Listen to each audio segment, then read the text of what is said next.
Sup guys, Bjorn here. I hope you all had a wonderful Christmas. Today I'm back with a Fire Mage Mage Tower Challenge Guide. So yet another Mage Tower Challenge Guide here. And Fire Mage is yet another easy one, another undertuned caster challenge. So I think you're all going to be able to knock it out pretty easily here. And I will go through all of the talents, the gear, the consumables, and of course the challenge itself. Before we get into that though, I have some caveats. First of all, I'm not the best Fire Mage player. I'll just put it out there right now. So you should probably not look to this for like any rotational perfection or any mechanical prowess or anything like that. It's mostly just meant to be a quick guide on how to kill the challenge on the Fire Mage. Secondly, if you like the video, if you want to see more content like this, I would highly recommend you to subscribe down below. It will really help me out as well. And of course, leave a like to the video if you liked it. Thanks in advance, guys. So the first thing we're taking a look at here is talents, and I think my talent build is pretty bad, to be honest. You probably shouldn't run this. The first row with Searing Touch I would actually still recommend, although I think Firestarter and Pyromaniac are still good options as well. Searing Touch will just help a lot with movement, and it will help a lot in the last phase when she's below 30%, so I would personally pick this.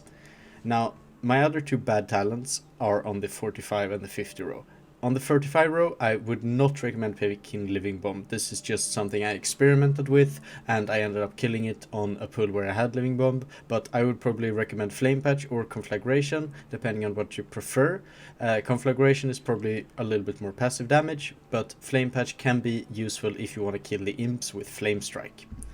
And then on the 50 row, similarly, I played with Meteor to kill the imps, but if you are killing the imps with Flame Strike, for example, then you could maybe play Kindling for a little bit of extra damage.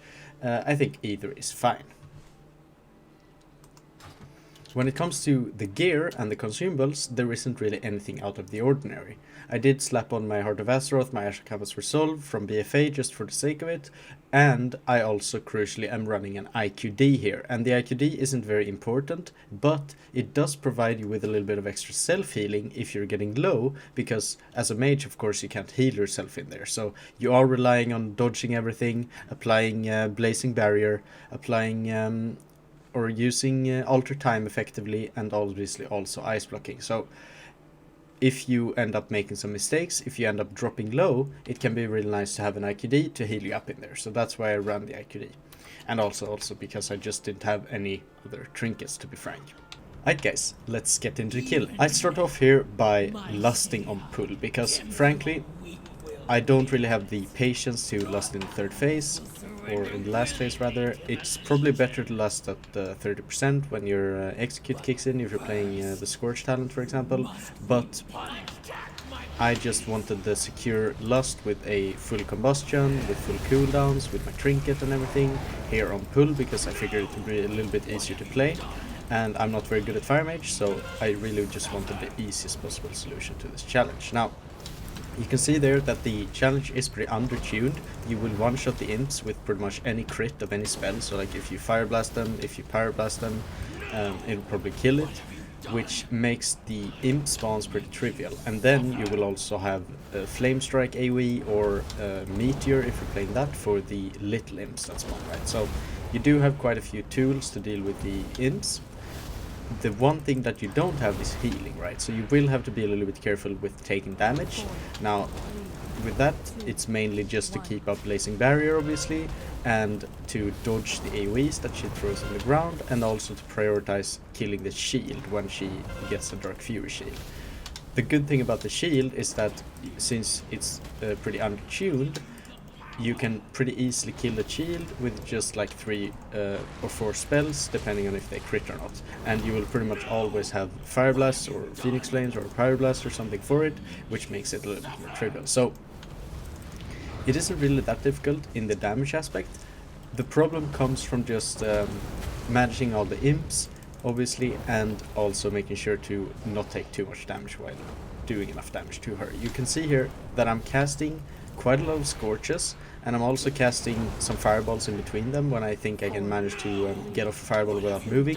Even so, I end up having to cancel a lot of Fireballs, which can happen when you have to dodge the AoEs on the ground, and that's why I play the Scorch talent, and that's why I also use Scorch quite a lot.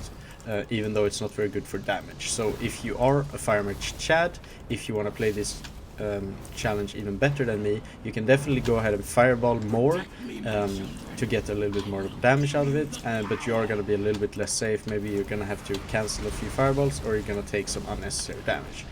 You can also see that I'm not killing the Plague Imps very well. In fact, I'm leaving up pretty much every single one of them, and that is also up to you. Obviously, if you feel that you can deal with those, can just kill them off, then obviously that's a little bit better.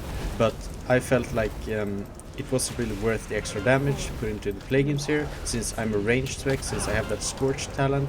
I can move around pretty freely, right? I'm not really gonna end up being impaired by those slow zones. If I were a melee spec here, for example, I would probably not have left these many zones up, but on the mage, I think it can be a pretty decent idea. Now, obviously, if you end up wiping to those zones, if you think they're annoying, if you just can't handle them, then killing the imps is obviously also really fine. You can probably use Dragon's Breath into Meteor, or Dragon's Breath into something else onto them a lot of the time, but I'm not that great at Fire Mage, as I said, like 300 times already now, and I just didn't feel like I could handle it. Now here you can see me end up getting really, really low, because I get hit by a boulder for some reason, and now I'm starting to hurt a little bit here. So you can see I have that IQD up, and I'm thinking, should I use it to heal? Yes, I should, because why would I save it for a little bit of extra damage in my next combustion? It's not really worth it. It's just much better to stay safe with that IQD heal, and that's why I recommend you maybe go in here with an IQD if you're struggling, if you're taking a lot of damage. It can really help you out. Otherwise, obviously you don't need it.